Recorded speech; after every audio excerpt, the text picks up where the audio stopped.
पिछले एपिसोड में चार्ली को लगता है कि कर्नल बरुआ ने मेहरबान रावत का खून किया है।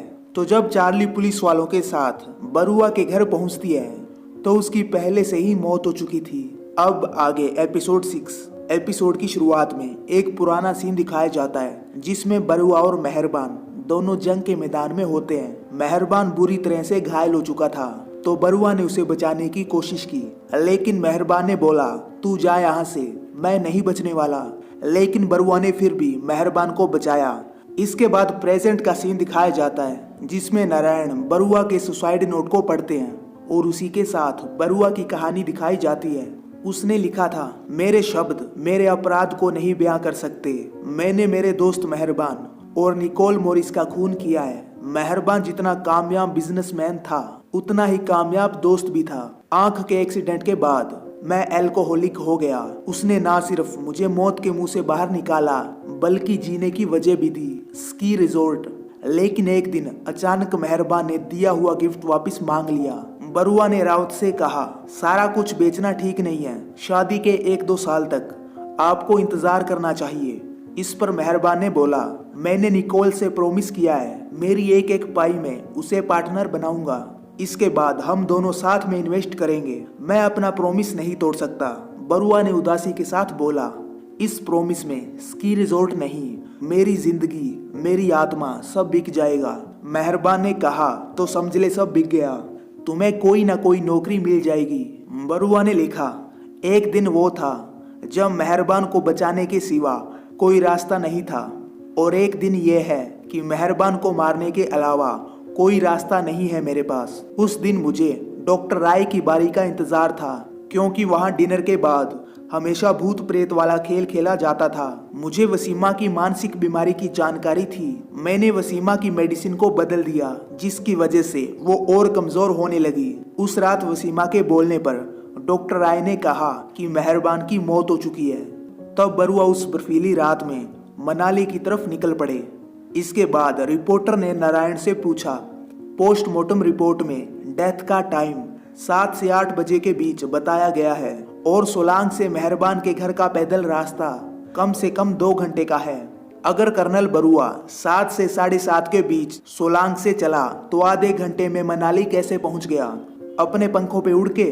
इस पर सीताराम ने बताया, बरुआ उड़ के ही गए थे, पंखों पे नहीं स्कीज पे। सुसाइड नोट में बरुआ ने लिखा, हारने पर मेरी मौत तय थी और जीतने पर मेहरबान की किस्मत ने मेरा साथ दिया। सोलांग के लोगों के लिए मैं अभी भी पैदल चल रहा था। घर पहुंचने पर मेहरबान ने कहा कि तुम पागल हो, इतने बर्फीले तूफान में तुम अपनी जान जोखिम में डाल के यहाँ पहुंच गए, तुम मर सकते थे।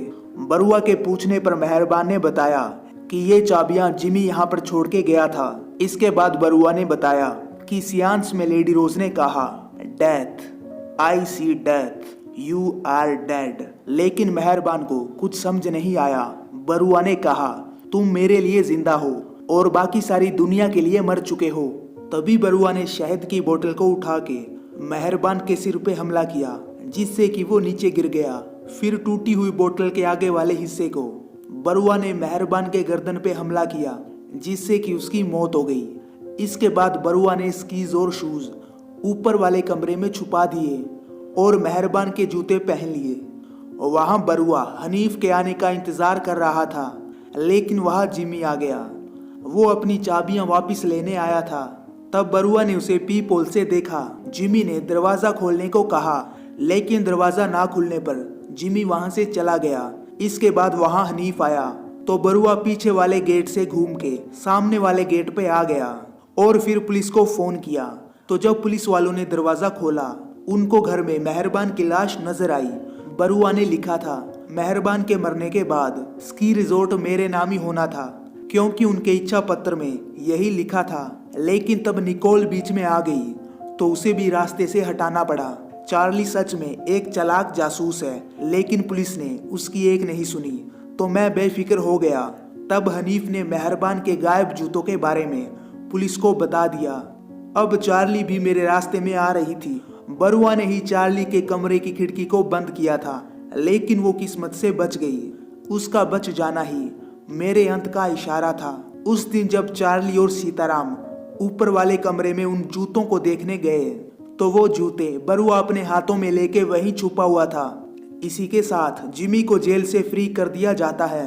इसके बाद चार्ली उस रात सियांस वाली रिकॉर्डिंग को सुनती है तो उसमें एक विसल की आवाज भी सुनाई देती है।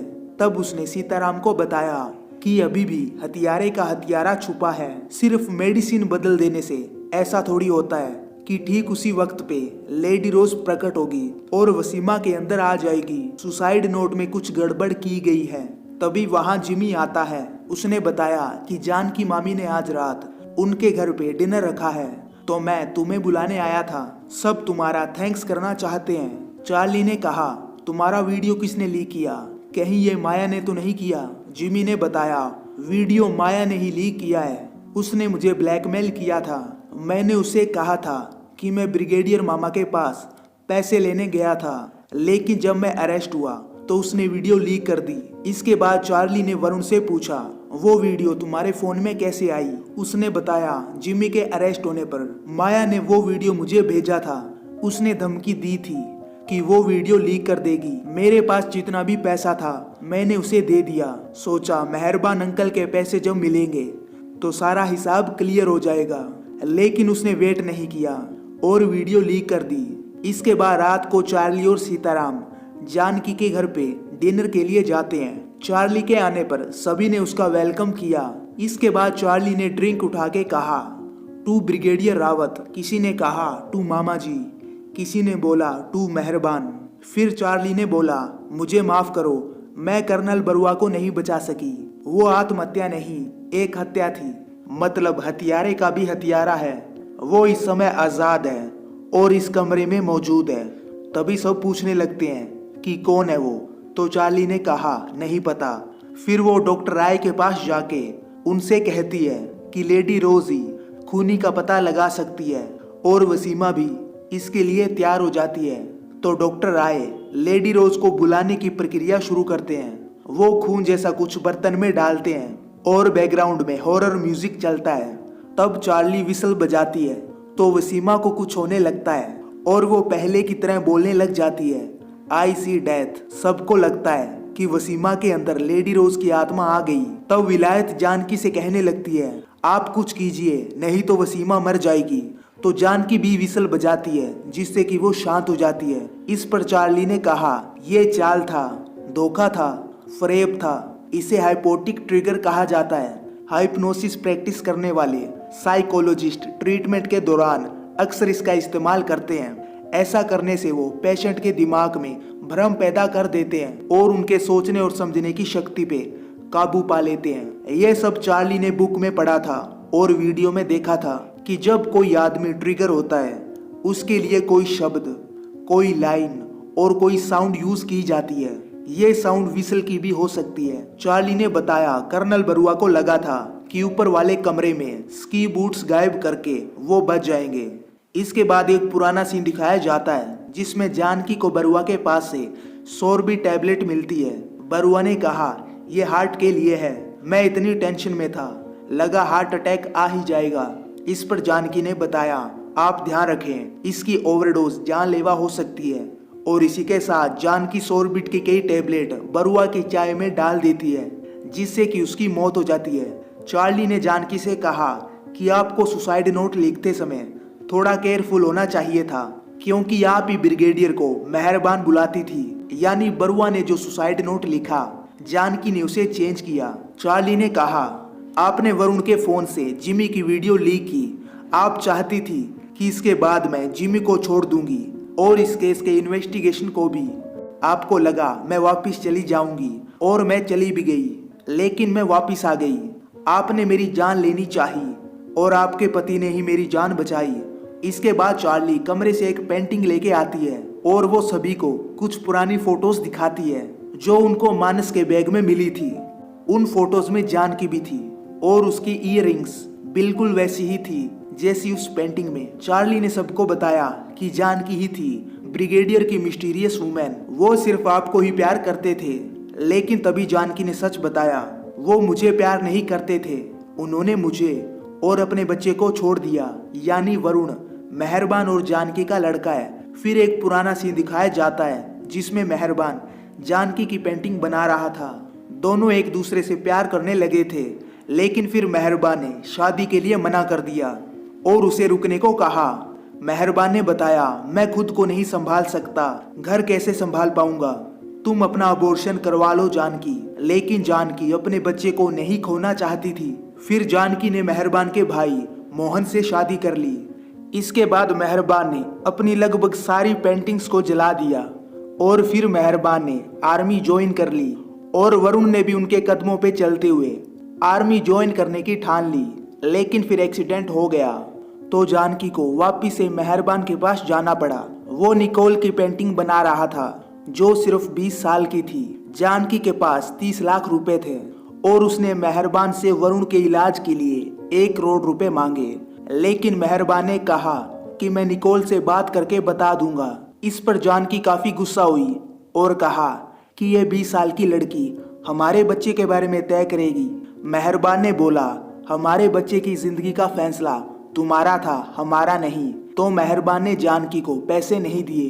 फिर एक दिन बरुआ जानकी के पास काउंसलिंग के लिए आया क्योंकि जानकी एक साइकेट्रिस्ट है। उसने कहा, स्की रिजॉर्ट मेरे जीने की वजह है, लेकिन मेहरबान उसे बेच रहा है। मुझे दिन रात सुसाइडल थॉट्स आ रहे हैं। तो दोनों ने साथ में मिलके मेहरबान को मारने का प्लान बनाया। जानकी ने बताया, काउंसलिंग सेशन के बहाने मैंने वसीमा के सबकॉन्शियस पे काम करना शुरू किया और धीरे धीरे उसके दिमाग पे काबू पा लिया। काउंसलिंग के दौरान ही जानकी ने वसीमा को डेथ, आई सी डेथ ये बोलना सिखाया था। तो जब डॉक्टर राय ने वसीमा से पूछा कि कौन मरने वाला है, तब जानकी ने अपने हाथ से मेहरबान की फोटो को नीचे गिरा दिया और डॉक्टर राय ने कहा, ब्रिगेडियर की मौत हो गई। जानकी ने जो भी किया अपने बेटे वरुण को जिंदा रखने के लिए किया। तभी इंस्पेक्टर नारायण घर में आते हैं। उन्होंने बताया कि कर्नल बरुआ की पोस्टमार्टम रिपोर्ट से पता चला कि उनकी मौत सोरबेट मेडिसिन की ओवरडोज से हुई है। वहीं सीताराम को अब नेशनल टीवी पे काम मिल गया था। इसके बाद जब चार्ली वापस जा रही होती है तो उसे लेडी रोज की आवाज के साथ वो दिखाई भी देती है। लेडी रोज ने कहा, तुम्हारी माँ को अभी तक दफनाया नहीं गया है, अपने अंदर देखो। और इसी के साथ इस सीरीज का लास्ट एपिसोड भी खत्म हो जाता है। तो आपको इस सीरीज की एक्सप्लेन वीडियो कैसी लगी मुझे कमेंट करके बताएं। तो मैं मिलता हूँ आपको नेक्स्ट वीडियो में।